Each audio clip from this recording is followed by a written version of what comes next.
Good evening, everybody, and welcome to tonight's webinar. Thank you for joining us. My name is Matt McCluskey, and I'm the Executive Director of the Take a Breather Foundation. We're all glad to have you join us tonight. And the subject is cystic fibrosis and your mental health. I want to thank Viatris for helping us bring this webinar to the CF community.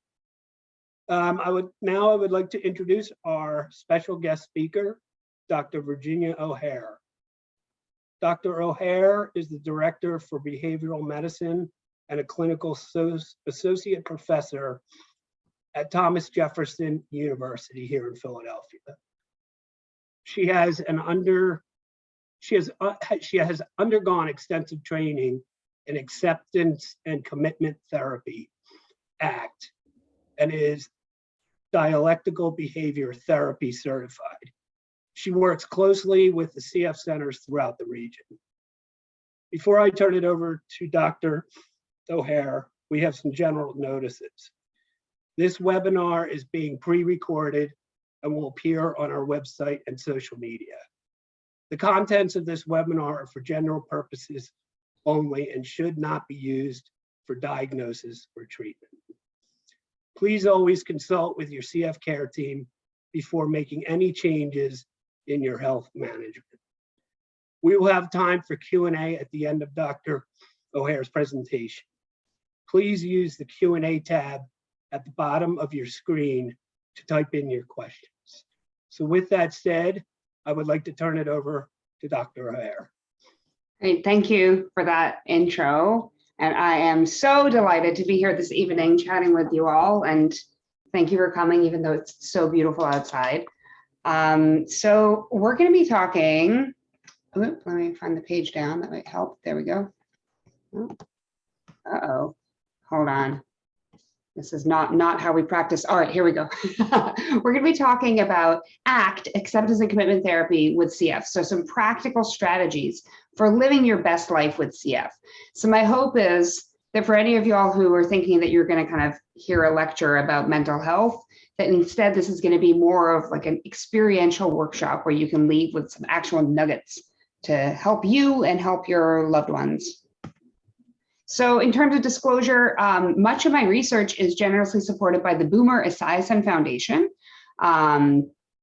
and Take a Breather Foundation has provided me with an honorarium for today's chat. So what we're going to be talking about in the next half hour or so is what is ACT? Why is right now in May 2022 an especially apt time to learn about ACT? And some pilot study findings from a trial that we did with 30 patients with CF, and our current study, which you could take part in if you so choose, and then some ACT interventions to try at home. So this is me. I'm a clinical psychologist with expertise in CF. I served on Duke's lung transplant team for 2006 to 2012, helping people get ready for transplant, helping people like in the hospital while they were either there for a visit, for kind of a tune-up or flare, or preparation for or recovering from transplant. And I was also the clinical supervisor and lead interventionist on Duke's INSPIRE study, which is a study of people with lung disease, not COPD, not CF, and their caregivers. This is also me. I am also a dog mom to 2 rescue mutts, Dogbert and Sandbox, and a human mom to 2 kids, Siler and Raleigh. I live just a few towns down the street from Take a Breather in Bryn Mawr. And this is not my goat. This is Gizmo, the party goat, who I got to meet in person in LA pre-COVID. So as we know, in the world of CF, there have been major medical advances as of late. However, mental health remains a major challenge, and particularly mental health interventions that are tailored to the specific need of folks with CF. And I would even say during COVID as kind of an extra level of tailoring needed. And we know that anxiety and depression are 2 to 3 times more common among folks with CF than in the general population. And we know that anxiety and depression are associated with all sorts of issues like reduced treatment adherence, reduced lung function, reduced health-related quality of life, and increased healthcare costs. So what is ACT? So always said like ACT, active, never ACT.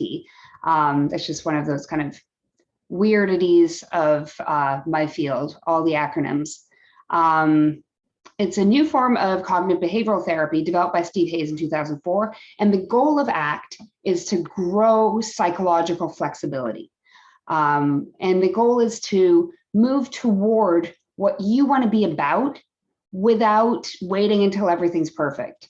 So the idea is like we put ourselves in kind of smaller and smaller and smaller boxes. And ACT helps us to kind of be who we want to be and live how we want to live, regardless of whatever obstacles, illness, pandemic, anxiety, depression, etc., might be throwing our way. So great reason to think about ACT right now is with the advent of these amazing CFTR modulators, this can kind of bring some fairly major changes along the lines of now I've got more time, both day-to-day time and also kind of like life expectancy, longevity time, and better quality of life. What do I want to stand for? What do you want to fill that time that maybe pre-modulator you would have spent doing treatments, not that you're not doing your treatments, but hopefully you can conserve some treatment time, if you're on a modulator, get some of that time back. How do you want to spend that time? What do you want to be about? Many folks who I work with CF have said that now that there's not a sort of definitive, life-limiting nature to their illness, they've got like the whole sort of second half of their lives back, or whole, 3/4 of their lives back. What do you want to be about? What do you want to stand for?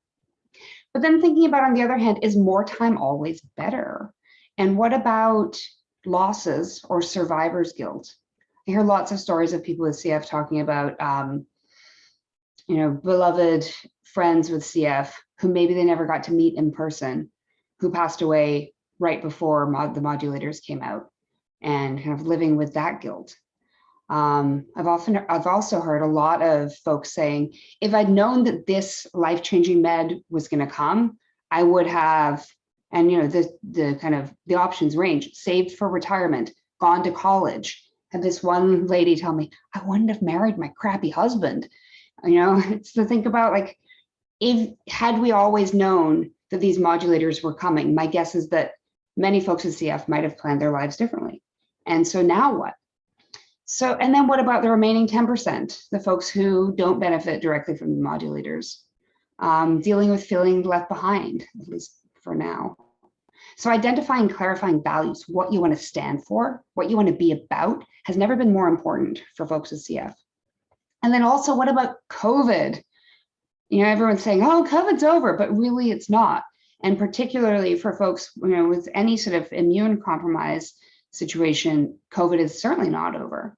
So thinking about facing a global pandemic with a life-threatening illness is one thing.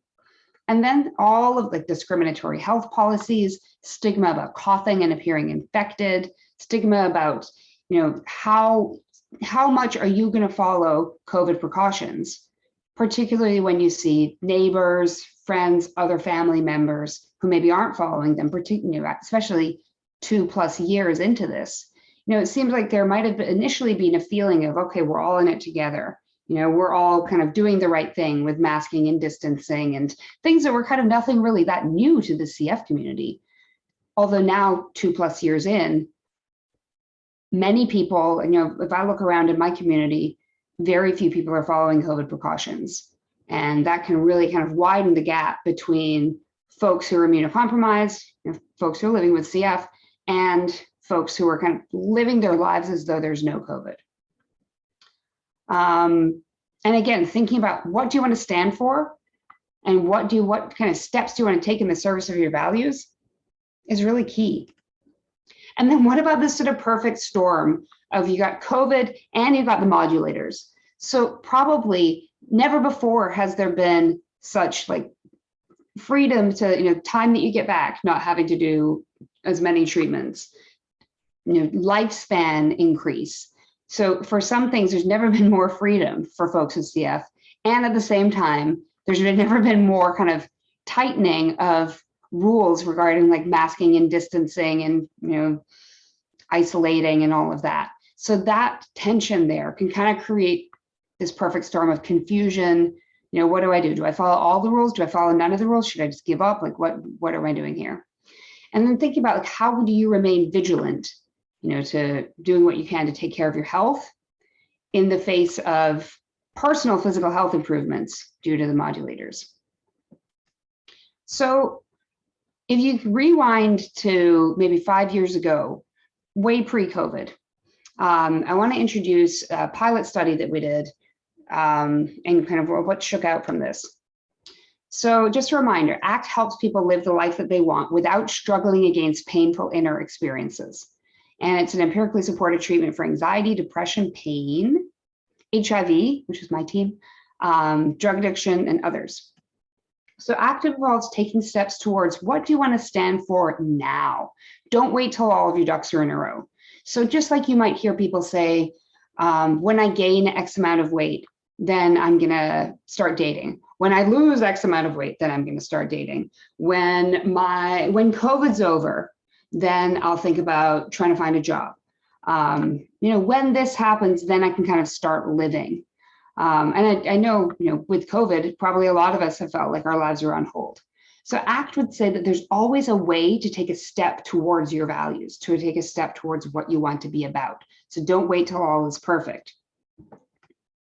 So our study was a 3-year feasibility study. So we had 30 patients with CF, they were all adults, and they had either elevated score on the PHQ-9 or the GAD-7. And they got 6 sessions of our manualized active CF protocol. That's the manual there on the left-hand side. And they got to choose whether they did this over telehealth, where we used HIPAA compliant. At the time, we were using WebEx. We've since switched to Zoom, or if they came in person. And the sessions were about 50 minutes each. And if you want to read the whole study, check it out, O'Hare 2021. So out of 30 CF patients, 24 chose to do Zoom or WebEx, which is HIPAA compliant, especially the version that we have. And what we found was people identified values like having relationships involving love and affection, making a lasting contribution, learning new skills, adventurous life, being self-sufficient, having an enjoyable and leisurely life. And then in terms of barriers, what gets in the way when you think about moving towards those values were thoughts like, what's the point? Uncertainty about lifespan, wanting to avoid pain, lack of time, too busy with work. It's not worth it for me to work towards my values, like having kind of being haunted by that thought, and other self-critical thoughts. And then I'll teach you in a few minutes what is diffusion. But in a nutshell, cognitive fusion is like rigid attachment to thoughts or words as something that kind of feels destructive, like kind of haunts you. So if you ask folks like what's a word that haunts you, here are some of the words that people came up with: cough, suffocate, transplant, what's the point? I'll be dead soon, doctor, I'm never good enough, and exposed, which is how that one participant felt when they were coughing around others. And so what we found was that this was actually, so these 6 sessions of talk therapy manualized, reduced anxiety, but then there was a rebound in anxiety, reduced depression with like a little bit of a rebound, and reduced cognitive fusion. Remember that like rigid attachment to thoughts as truth, like buying a thought. If I have the thought, I can't do it, then therefore it means I just can't do it. So cognitive fusion stayed reduced, even at a 3-month follow-up. And then also, who knows if we can ever replicate this, but hey, ACT with CF was associated with improved lung function. So remember, correlation does not equal causation. It's not that ACT, necessarily improved, made people have better lung function. But hey, how often would you get a result like this? And it's a trend, right? So for those of you who are into statistics, the p-value there is 0.09, which means it's a trend. So, hey, take it with a grain of salt. But this led us to a lot of questions. So why, do I have a slide on this? No. Why did ACT improve lung function? Did people engage in life more and they were more active? And so then that kind of improve lung function somehow? Did people take their meds more, follow their treatments more because they were very aware of kind of what they want to be about, what they want to stand for? Who knows? So another really cool finding is that there was no difference between telehealth and in-person. The findings were the same. ACT worked whether you did it on telehealth or if you did it in person. And the sort of special bonus there is that I did all the in-person trainings, and I'm a clinical psychologist with expertise in ACT. The people who did telehealth, because at the time we weren't able to bill insurance for telehealth, so those were my students, trainees, master's level clinicians working towards their doctoral degrees in clinical psych. So they were just as effective. So our manual is great. And ACT was really well received. So out of 30 participants, first of all, everyone expressed a strong desire to continue with more ACT after the 6-week mark. And only one person out of 30 dropped out. And that's because she got pregnant. And then she came back to finish the study up after this paper was published. Oh, here we go. So why did ACT improve lung function? Who knows? And this was kind of the million-dollar question. So that led to this current study, which is a multi-site randomized control trial of ACT with CF versus supportive psychotherapy, treatment as usual, to try to answer the question, does ACT work better than kind of just talking to someone? So it's again a 3-year study, but this time we're getting 210 people with CF, adults 18 and up, with elevated anxiety or depression. Again, 6 sessions. And for this one, patients are randomized like by a flip of a coin to get either ACT, 6 weeks, all on telehealth, or supportive psychotherapy, kind of like standard therapy. And this study is still ongoing. It's a 3-year study, and we are in the sort of first quarter of our 3rd year. And really, anyone's eligible. If you have CF, if you're 18 and over, and if you have some symptoms of anxiety or depression, then hit me up. It doesn't cost anything. There's no compensation. 6 sessions, ideally once a week for 6 weeks in a row, but we're flexible. So yeah, if you're interested, feel free to shoot me an email, and you'll have all of this in the recording as well. So you can always look back at it. So let me also tell you some interventions from ACT that you can try on your own. So rather than just tell you and talk to you about what is ACT, we're going to do, and same thing, even if you're watching the recording later, actually do this. So go ahead and grab a heavy book, or really can be anything that's like kind of heavy. I've got a wooden binder here. So take a moment to go and grab something. It can be anything. If you have nothing, then maybe use whatever device you're watching this on. Hold up your phone or your computer. So imagine that this represents all of your depressions and anxieties and worries and angsts and all of that junk in your emotional life that you want to get rid of. So now imagine you hate this, so push it away. So you're pushing it away from yourself. And while you're pushing it away and you've got your arms extended here out to the side, how able are you to live your values? How able are you to make a lasting contribution, to support other members of the CF community, to walk down the aisle or hold a baby or take a dog for a walk or get a promotion at work? Probably not that able, because you're putting all of your energies into trying to get rid of this junk that you hate. So what if instead you were to hold this lightly in your lap? So it's still here. Here, I got it down here in my lap. There's no getting rid of it. I haven't got rid of my anxieties and depressions and worries about the future and all of that. It's still here. But now my hands are free to go about my life. So now I could hold a baby or walk my dog or give this talk or help others with CF, give someone a hug. I could do all of those things. So that's kind of the idea with ACT, is we're not trying to get rid of painful inner experiences. We're trying to change our relationship to them so that we're not spending so much effort trying to get rid. Because a lot of what we do as humans to try to kind of get rid of the painful experience can sometimes make things worse. So think about drinking, drugging, all the sorts of things that, overspending, overeating, all the kinds of things that society sort of pumps at us as this is the way to get rid of feeling lonely, feeling sad, feeling anxious. But what if instead there's another way? So you don't have to waste all that time and energy trying to get rid. What if you can kind of go through life with those painful experiences, those painful emotions? So the idea here is like you're trying to sort of view your anxiety, depression, anxiety about shortness of breath, view that as like a puppy or a little kid pulling on the bottom of your pant leg. You're not going to kick the puppy or kick the kid away. You're just like, all right, come on, come on. You know, you can do things with anxiety. You could, you know, give this talk with anxiety. You could help a friend with, you know, even while you're having anxiety. You could apply for a job even while experiencing anxiety. So that's the idea of ACT. And the therapeutic stance in ACT is that kind of, I'm on my mountain, you're on your mountain. So it's not like I have all the answers, but from my mountain, I've got kind of a bird's eye view of your mountain. And I can tell you like, hey, lift your hand up a little bit. And there's like a little handhold that you can climb up your mountain, or watch out, there's a mountain goat. You're gonna have to swing your leg around to get it on the next ledge. So from my distance perspective, I can kind of give guidance about some strategies that you might not have thought of.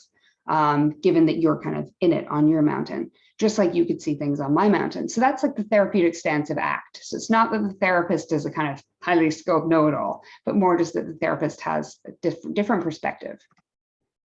So then let's think a bit about values versus goals.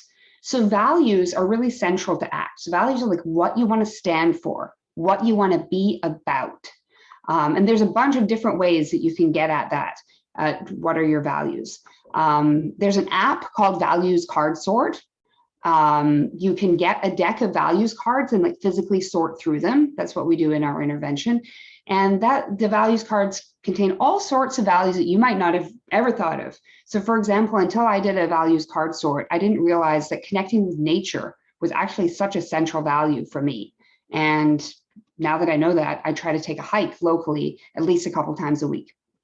And the values can range from all sorts, you know, being present in the moment, connecting with God, helping others, make a lasting contribution, having a relationship based on love and support, having an exciting life, all sorts of different values.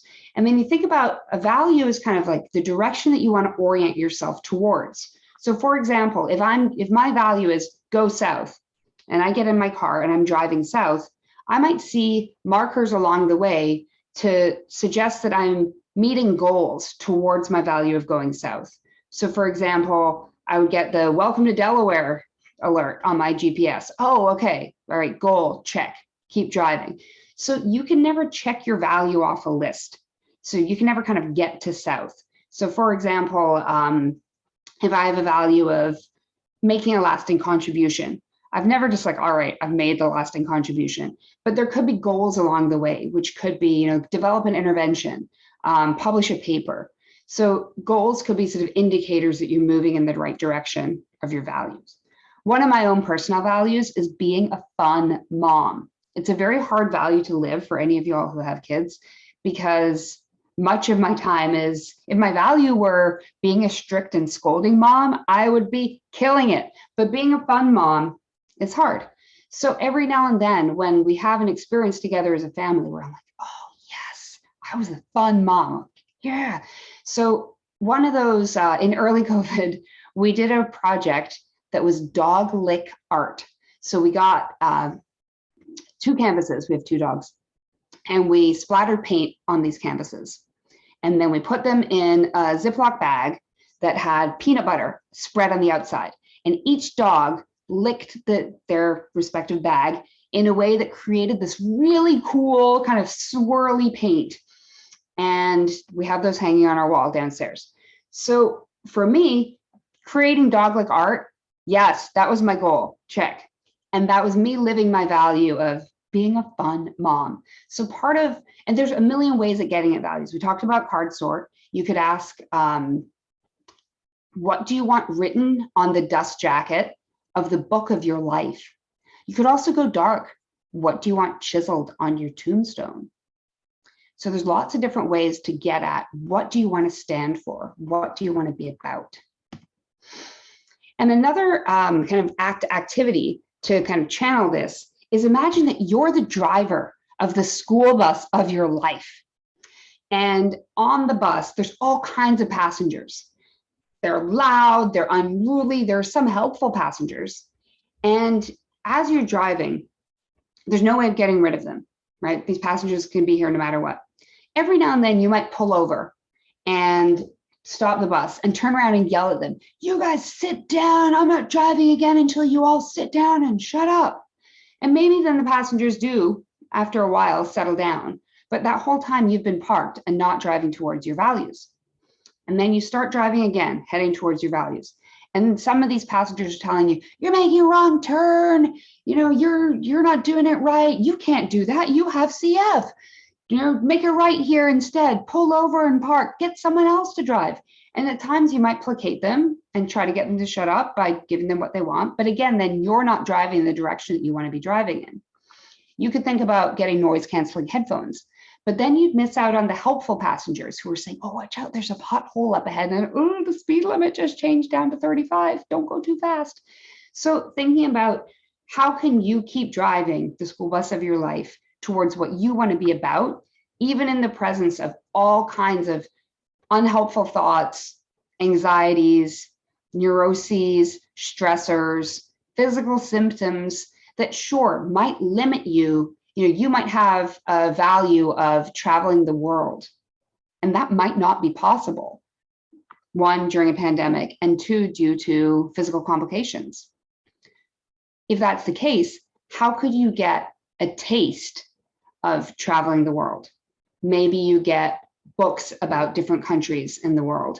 Maybe you find live streams on the internet of different intersections in different cities around the world. Maybe you watch movies from different countries in the world, around the world. So you can get a taste of that value, travel the world, even if you can't get out of bed.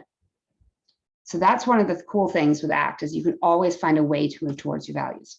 And then here's another way to kind of get at values, which is this bullseye.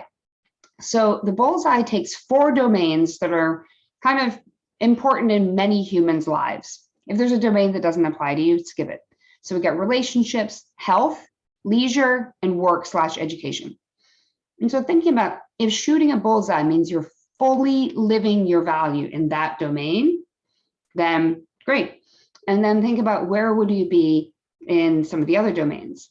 So for example, I mean, I feel like I'm living similar to this one here, although health might be sort of bumped one out because, you know, I do feel like with COVID, you know, life is risk and how healthy are any of us? But, you know, thinking like, relationships are kind of trucking along. Yeah, work, I feel like I'm living my values there. Leisure, what the heck is that? So if you're similar, then you could think about how could you take a step in, just one rung of the bullseye? And there's another way to get at this one as well. So imagine that, hold on, let me move so you can see my whole arm. So imagine that fully living your values would be right here on your heart, and not living your values at all would be all the way down here at your fingertips. So think about one of your values, maybe connecting with others, helping others. That's a value that a lot of folks have. And where are you currently on your arm? You know, maybe you're like, I'm kind of one thing in. Like today, I took the dogs to the vet. That was kind of, you know, helping some others. All right, yeah, I'm living my values a bit. So what would it take to take another step further in? Not move all the way to your heart, but just to take one more step in. What would that look like? Helping others, take one more step in. Maybe that would be asking a neighbor how they're doing, offering to take in someone's mail if you see that they've been away for a while. You know, there are a million different ways to help others. Sending a text to someone who you haven't heard from in a while and checking in on them. Posting something inspirational in a CF online forum. Any of those could be kind of living a value of helping others. So this is the idea of like, how can you engage in committed action, which is actually doing something, putting your kind of, you know, walking the walk, not just talking the talk, in the service of your values. And it doesn't have to be a huge step, just a step towards your values. Best way to get out of depression is to be living your values. Surefire way to stay depressed is not be living your values. So this is kind of the behavioral component of doing something that brings you closer to your values. Okay, and then we've got 2 more before we open it up for questions. So one is diffusion. This is possibly my favorite part of ACT.